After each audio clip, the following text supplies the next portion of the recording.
Bonjour et bonsoir. En ce beau jour, nous allons étudier ensemble l'histoire de l'Ancien Testament et son contenu. Prions, éternel roi des cieux, créateur du ciel et de la terre. En ce moment, Seigneur, nous te demandons d'être toujours avec nous, selon ton amour et ta miséricorde. Au nom de Jésus. Amen. L'Ancien Testament a été écrit par les prophètes de Dieu entre 1400 et 400 avant Jésus-Christ. Moïse est le premier à écrire et Néhémie le dernier. Pendant longtemps, les plus anciens manuscrits que l'on possédait dataient du 9e siècle après Jésus-Christ. En 1947, on découvre les manuscrits de la mer Morte. Ils contiennent entre autres des copies de tout l'Ancien Testament, datant entre 300 et 100 avant Jésus-Christ. Ces manuscrits sont identiques à l'Ancien Testament du temps de Jésus. Ce sont les manuscrits les plus anciens que nous possédons de tout l'Ancien Testament. Et ils montrent que le texte a été très fidèlement transmis au cours du temps.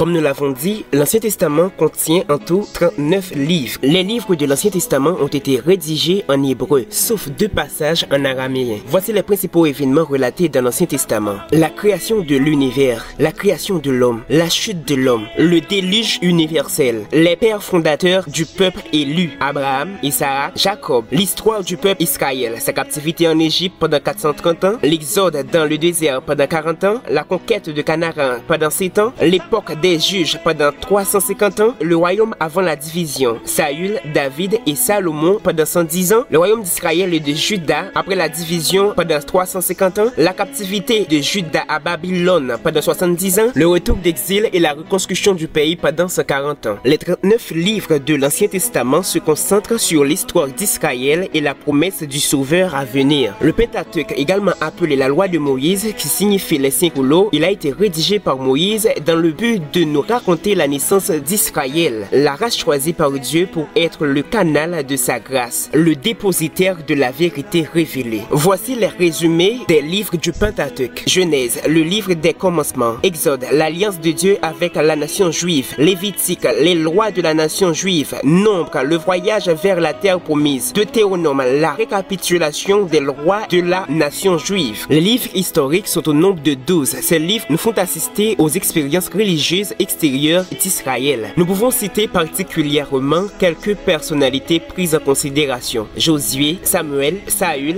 David, Salomon, Esdras et Néhémie. Les autres rois n'apparaissent que pour faire ressortir l'état spirituel de leur époque. Ces livres racontent l'avènement, les débuts, le développement, le déclin, la division, la ruine du royaume d'Israël, l'exil et le retour d'exil avec la reconstruction de Jérusalem. Josué, la conquête de Canaan. Juge, les 300 premières années dans la terre promise. Ruth, le début de la famille messianique de David. 1 Samuel, l'organisation du royaume avec le règne de Saül. 2 Samuel, le règne de David. 1 roi, division du royaume, le royaume d'Israël au nord et le royaume de Juda au sud.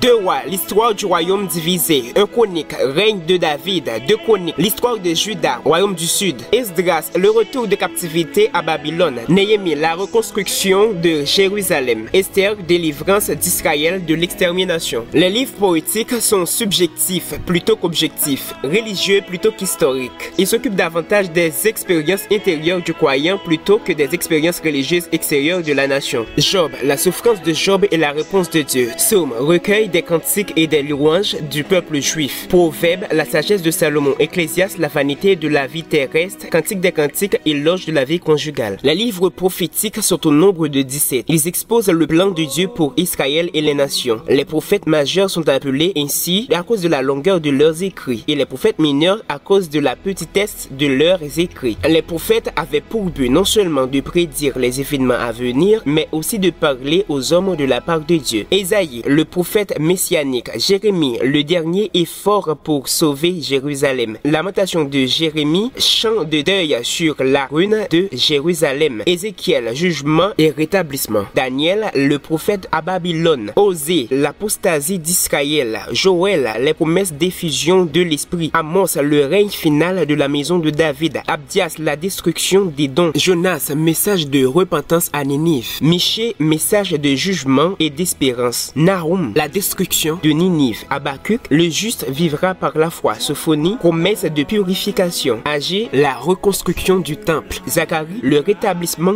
de Jérusalem. Malachie, dernier message à un peuple désobéissant. Vous écoutiez la voix de votre frère Wadley Ortela, groupe que dit vraiment la Bible.